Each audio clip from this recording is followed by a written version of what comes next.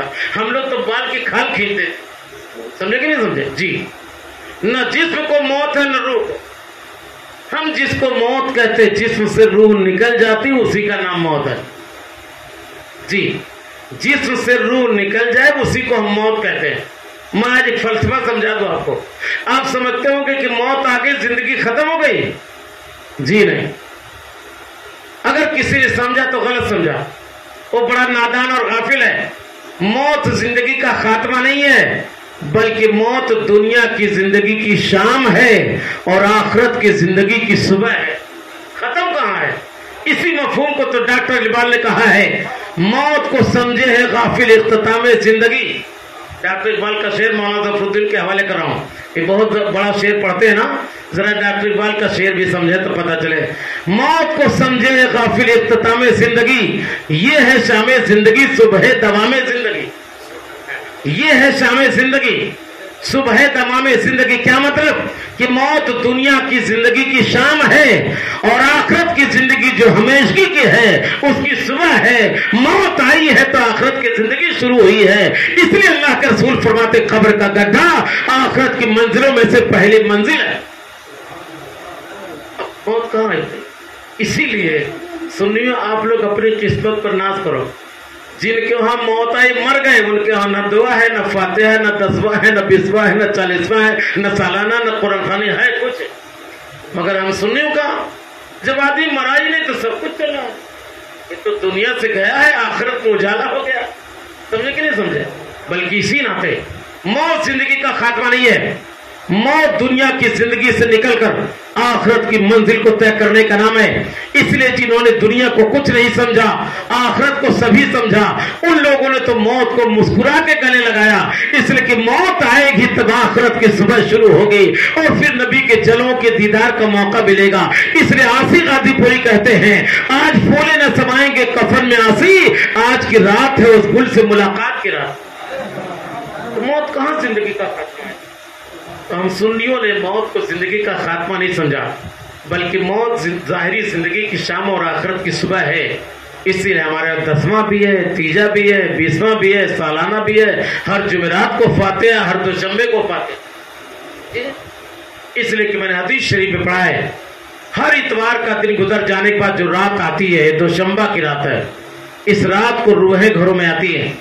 ہر جمعرات کا دن جب گزرتا ہے تو رات جو آتی ہے جمعہ کی رات ہے، اس رات کو بھی روحیں آتی ہیں اور دروازے پر کھڑی رہتی ہیں۔ اللہ کے رسول فرماتے مردوں کی روحیں دروازوں پر آ کر آواز لگاتی ہیں، اے گھر والوں، ہماری محنتوں سے فائدہ اٹھا رہے ہو، کچھ ہمارے لیے بھی تحفہ تیار کیے ہو۔ اس لیے اگر جمعرات اور اتوار کی رات میں گھر والوں نے اچھے کھانے پکا کے سال ثواب کیا ہے، آنے والی روحیں ثواب کا تحفہ پا کے خوش ہو کر کے اپنے گھر والوں کے لیے دعائیں کر کے جاتی ہیں۔ اور میرا یقین ہے کہ جس گھر کے لیے گھر کے مردوں کی روحیں دعائیں کر رہی ہیں اسے کسی بابا کی دعا کی ضرورت نہیں ہے، خاندان کے مردوں کی روحوں کی دعا ہی اس گھر کی کامیابی کے لیے کافی ہے۔ مگر ہم لوگ تو ایسے ایسے بابا کے پیچھے مرتے ہیں، جو بابا کم ہے وہ با ڈھیر ہیں، بابا کم ہے وہ با ڈھیر ہیں، اور ہمارے علاقے کے لوگ بابا اوبا بولتے بھی ہیں۔ سمجھے کہ نہیں سمجھے آپ؟ اس سے بچیے، آپ سب سے گزارش کرتا ہوں۔ بلکہ میں نے یہاں تک کتاب پڑھا، بزرگوں نے مزدوری کرتے تھے مگر جب اتوار کی شام آتی تو عمدہ کھانا بنتا، عمدہ کھانا۔ اچھا کھانا کیا ہے آپ جانتے ہوں گے، بتانا پڑے گا مجھے۔ جب جمعرات کی شام آتی تو اچھا کھانا بنتا اور کچھ قرآن پڑھ لیا جاتا اور فاتحہ کر کے مردوں کی روح کو بخش دیا جاتا، آنے والی روحیں ثواب کا تحفہ پا کے جاتی تو گھر والوں کے لیے دعائیں کر کے جاتی۔ تو آج بھی یہ کام ہونا چاہیے نہ ہونا چاہیے؟ جی، میلاد میں نے پڑھ دیا۔ اب خصوصیت کے ساتھ والدین کریمین مرحومین کے لیے میں مغفرت کی دعا کا اہتمام کرنے کے لیے چند باتیں بتا رہا ہوں۔ مگر دوستو، جب تک ماں باپ زندہ ہوں تب تک کبھی خیریت مت پوچھیے، آرام سے بمبئی کمائیے اور اپنی بیوی ہوم منسٹر کی دیکھ بھال کیجیے، اور گاؤں میں بیلوا میں جب باپ کا انتقال ہو جائے تو 25,000 کا فلائٹ کا ٹکٹ نکال کر جنازہ پڑھنے آئیے۔ یہ اچھا ہے؟ بولیے آپ، بلکہ میں تو کہتا جنازہ پڑھے نہ آتے وہی 25,000 کسی غریب کو باپ کے اصالے ثواب کے لیے دے دیتے تو میرے خیال سے قیامت تک باپ کو مغفرت کا فائدہ ملتا. مگر بڑے بڑے فخر سے لڑکے آتے ہیں، بلکہ کہتے ہیں بیوی کو بھی لے کے آ رہا ہوں، جس بیوی نے کبھی سلام نہیں کیا ہوگا ماں باپ کو. جی بیویاں خراب نہیں ہیں جی، یہ میرا اپنا تجربہ ہے. میں خود بھی تو شادی شدہ ہوں یار، 35 سال ہو گئے شادی کر کے. میں یقین کے ساتھ کہتا ہوں عورت خراب نہیں ہوتی. ہم مرد لوگ عورتوں کو آسمان پہ چڑھا دیتے ہیں. ہاں کبھی تو میری جان ہو تم، اور کبھی غصہ لے تو جوتا سے کھینچا ہی ہو. تو نہ یہ محبت اچھی ہے نہ یہ دشمنی اچھی ہے. لمٹڈ رہے جلدی، لمٹڈ ہے کہ نہ رہے. بولیے آپ بعض بار لڑکے اتنے خوش ہو جاتے ہیں کہ بس ماں باپ مانے کچھ نہیں، جو کچھ ہے بس وہ بیوی ہے. جبکہ اگر کسی دن کم کمائیے بیوی کچھ پوچھے گیا. میرے خیال سے بہت عورتیں ہیں ایسی، بہت کم عورتیں گھروں میں ایسی ہیں کہ شوہر باہر سے آئے، ہونٹ سوکھا ہو، چہرہ غموں سے نڈالو، اداسی کے آثار چہرے پہ ہوں، چہرہ دیکھ کر بہت کم عورتیں سمجھ پاتی ہیں کہ ہمارے شوہر کو کوئی تکلیف ہوئی ہے، اور مسکرا کے پوچھ سکے کوئی دقت تو نہیں ہوئی. ایسا بہت کم ہوتا ہے. لیکن ماں بہرحال اس مقدس بیوی کا نام ہے کہ اگر لڑکے کا ہونٹ سوکھا ہوا ہے تو ماں کا کلیجہ پھٹ جائے گا. بیٹا کیا ہوا؟ ہونٹ سوکھا ہوا ہے، چہرہ اداس ہے، راستے میں کسی غم نے تم کو غمگین تو نہیں کر دیا. اس لیے میں اس محبت بھری دنیا میں دعویٰ کر رہا ہوں. 1000 محبتوں کی داستانیں پڑھی جا رہی ہیں، سنائی جا رہی ہیں، محبتوں کے خطبے پڑھے جا رہے ہیں، مگر اس محبت بھری دنیا میں ماں کی محبت کا کوئی جواب نہیں ہے. آپ یقین جانو ماں مر کے بھی اپنے لگتے جگر کے لیے دعائیں کرتی ہے. اور ایک ہفتہ شوہر گھر میں بیٹھ جائے، کما کے لمبی گڈی نہ لاوے، اور 2 دن گھیوڑا کھانا پڑے. گھیوڑا سمجھ رہے نا، تروئی. ہاں نینوا 2 دن کھانا پڑے، تیسرے دن ہوم منسٹر کا چہرہ آسمان پہ رہے. ارے روز یہ چاہ پہ ہر سبزی ہے جی، ہے کہ نہیں بات ہے. ارے وہ 100 روپے کلو ہو جائے پھر بھی بکری کا گوشت تھوڑی ہو جائے. میں ایک بار سفر کر رہا تھا، ایک پنڈت جی میرے بغل میں تھے، تو ساگ کی سبزی، فلانے کی سبزی، ٹھکانے کی سبزی، 50 طرح کی سبزی کی رہتی. میں چپ بیٹھا تھا، کہتا آپ سب کچھ بول رہے ہیں. میں نے کہا مجھ کو تو ایک ہی سبزی اچھی لگتی ہے جس کے سامنے کسی سبزی کی کوئی حیثیت نہیں. کہا کون سبزی؟ میں نے کہا گوشت. جی جب میں نے یہ کہہ دیا تو پنڈت جی پریشان ہو گئے. کہہ رہے صاحب آپ لوگ کیا بات. میں نے کہا پنڈت جی 60 سال ہونے کو آ گئے، الحمدللہ آج بھی دھکا لگا دو تو آپ سنبھل نہیں پائیں گے. مگر یقین جانے یہ لوکی کوہڑا کی باڈی نہیں ہے، ایک گوشت کی بوڈی کی باڈی ہے. تو ہے نا بھی اثر اس کا. بولیے آپ تو کوشش کریے ماں باپ کی خدمتیں کریے. افسوس ہوتا نا بعض لڑکے تو ماں باپ کی باری لگا دیتے ہیں. اگر 2 لڑکے نہ 3 لڑکے ہیں تو ماں کہیں کھائے باپ کہیں کھائے. میں تو سوچتا ہوں ایسے بیٹوں کو ڈوب کے مر جانا چاہیے جو ماں باپ کی باری لگا کے کھلا رہے. بولیے ہے کہ نہیں بات؟ ڈوب کے مر جانا چاہیے کہ نہیں مر جانا چاہیے. اچھا جب 3-4 بیٹے پیدا ہوتا تو ماں باپ بھی باری لگا کے کھلاتے ہیں. ایک ہفتہ نمبر 1 والا کھائے، دوسرے ہفتے میں نمبر 2 والا کھائے، تیسرے ہفتے میں نمبر 3 والا کھائے. ایسا کیا ماں باپ نے؟ بلکہ چاروں کو بغل میں بیٹھا کے سب کو لقمہ کھلا کے تب جلدی سے ایک لقمہ اپنے منہ میں ڈالتے ہیں، تب تک نمبر 1 والے کا منہ خالی ہو جاتا ہے. پتہ ہی ہوتا کہ نہیں ہوتا ہے؟ پھر میں خود بھی کرتا ہوں، اس لیے مجھے پریکٹیکل ہے، میں سب عملی طور پر بول رہا ہوں اس کو. مگر ہمارے لڑکوں یہی چاروں لڑکے جب شادیاں ہو گئیں، الگ الگ کاروبار شروع ہو گئے، الگ الگ مکان باپ نے دے دیا جو کچھ ہو سکا تھا، تو اب چاروں بیٹے آپس میں میٹنگ کر لیں گے اپنی بیویوں کو لے کر کے. ہم ہی ایک کا بیٹوا ہے، وہ تینوں نہ ہیں. کہتا ہے ایسا کرو بانٹ دیا جائے. ایک ہفتہ ماں نمبر 1 والے کہہ رہا ہے، باپ نمبر 2 والے کہہ رہا ہے. پھر دوسرے ہفتے میں باپ نمبر 3 والے کو چلا جائے، ماں نمبر 2 والے کو چلی جائے. لگتا کہ نہیں لگتا نمبر؟ میں گزارش کر کے جا رہا ہوں پہلوا کے نوجوانوں، خبردار بھائیوں میں بٹوارا ہو جائے. ہوتا ہے، دنیا کی کوئی طاقت روک نہیں سکتی، مگر خدا کے واسطے ماں باپ کو کھانا کھلانے کے لیے بٹوارا مت کریے گا. چاروں گھر کے لوگ سوچ لیں کہ جس کے گھر پہ اچھا کھانا اور پہلے تیار ہو جو سب سے پہلے ماں باپ کو کھلا کے اپنے ماں باپ کو راضی کر لیں. اس لیے کہ جس نے ماں باپ کو راضی کر لیا اس نے خدا اور رسول کو راضی کر لیا. میں تو حضرت مولانا رضوان صاحب قبلہ بعض ایسے نوجوانوں کو دیکھتا ہوں کہ پیر صاحب کھڑے تو آج بعد 1 گھنٹہ بھر کھڑے رہتے ہیں.